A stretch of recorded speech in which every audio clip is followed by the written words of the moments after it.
পাবনা জেলার সাঁথিয়া উপজেলার প্রাণকেন্দ্রে অবস্থিত ফেছুয়ান গ্রাম ২ নং ওয়ার্ডের এই গ্রামটির রয়েছে নিজস্ব ঐতিহ্য এবং গৌরবময় ইতিহাস। আজকের ভিডিওতে আমরা ঘুরে দেখব বর্তমান ফেছুয়ান গ্রাম এবং জানার চেষ্টা করব এর পেছনের কিছু না বলা কথা। ভিডিওটি ভালো লাগলে লাইক, কমেন্ট ও শেয়ার করে আপনার বন্ধুদের দেখার সুযোগ করে দিন। পাবনা জেলার সাঁথিয়া উপজেলার সাঁথিয়া পৌরসভার ২ নং ওয়ার্ডে অবস্থিত ফেছুয়ান বা অনেক সময় স্থানীয়ভাবে ফেছুয়ান উচ্চারিত একটি ঐতিহ্যবাহী গ্রাম। সাঁথিয়া উপজেলার নামকরণের মতোই এই অঞ্চলের গ্রামগুলোর নামের পেছনে নানা জনশ্রুতি রয়েছে। সাঁথিয়া নামটি যেমন আদিবাসী সিনথিয়া বা বিপদে সাথী হওয়ার ধারণা থেকে এসেছে বলে প্রচলিত, ফেছুয়ান গ্রামের নামের ক্ষেত্রেও স্থানীয় মুরব্বীদের মতে প্রাচীন কোনো বসতি বা ভৌগোলিক বৈশিষ্ট্যের প্রভাব থাকতে পারে। অতীতে এই এলাকাটি নিচু ও জলাভূমি বেষ্টিত ছিল এবং পাল ও সেন আমলে বরেন্দ্রভূমির অংশ ছিল। পৌরসভা সাঁথিয়া পৌরসভা।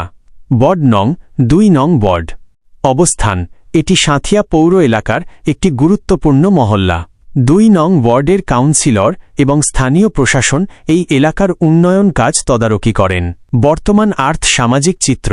কৃষি ও অর্থনীতি। গ্রামটির অর্থনীতি মূলত কৃষি এবং ব্যবসা বাণিজ্য নির্ভর। ইছামতি নদী ও পার্শ্ববর্তী বিলগুলোর প্রভাবে এখানে একসময় প্রচুর মাছ পাওয়া যেত এবং এখনও ধান, সরিষা ও পেঁয়াজ চাষে এলাকাটি বেশ সমৃদ্ধ। এই গ্রামে এবং এর আশেপাশে প্রাথমিক ও মাধ্যমিক পর্যায়ের শিক্ষা প্রতিষ্ঠান রয়েছে। ২ নং ওয়ার্ডের অন্তর্ভুক্ত হওয়ায় বর্তমানে রাস্তাঘাট পাকা হওয়া এবং বিদ্যুৎ সুবিধার কারণে এলাকাটি বেশ উন্নত।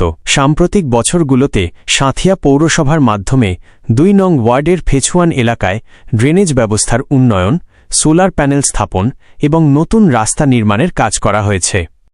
গ্রামটির সুনির্দিষ্ট কোনো প্রাচীন রাজবংশীয় ইতিহাস নথিপত্রে খুব একটা পাওয়া যায় না, তবে এটি সাঁথিয়ার অন্যতম প্রাচীন বসতিগুলোর একটি হিসেবে গণ্য করা হয়।